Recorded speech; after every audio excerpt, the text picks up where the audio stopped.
पुण्यामध्ये hit and रनची घटना घडली आहे। भरधाव मर्सिडीजनं दुचाकी स्वाराला उडवलंय। या अपघातामध्ये दुचाकी स्वाराचा मृत्यू झालेला आहे। मद्यधुंद कार चालक सध्या पोलिसांच्या ताब्यात आहे। पोलिसांनी आरोपींना वाचवल्याचा नातेवाईकांनी आरोप केलेला आहे। आताची महत्त्वाची बातमी, पुण्यामध्ये हिट अँड रनची घटना घडलेली आहे आणि या संदर्भात अधिक माहिती घेणार आहोत आमचे प्रतिनिधी चंद्रकांत पुंडे यांच्याकडून। चंद्रकांत, पुन्हा एकदा पुण्यामध्ये हिट अँड रनची घटना घडलेली आहे। भरधाव मर्सिडीजनं दुचाकी स्वाराला उडवलंय। हे नवले ब्रिज परिसरात हा अपघात घडलाय रात्री।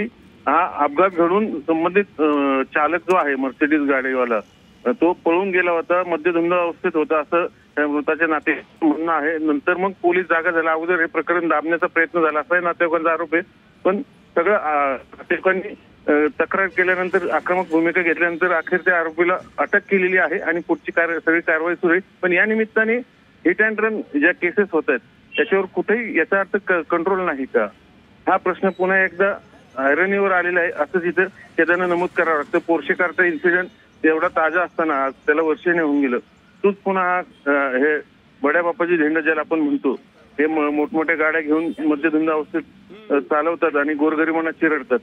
तो मुद्दा पुन्हा एकदा या ऍक्शनच्या निमित्ताने चर्चेला आला। अगदी धन्यवाद चंद्रकांत आपण दिलेल्या या माहितीसाठी। तर पुण्यामध्ये पुन्हा एकदा हिट अँड रनची घटना घडलेली आहे। यामध्ये दुचाकी स्वाराचा मृत्यू झालाय। बाटली घेऊन चाललोय आम्ही साक्षीला।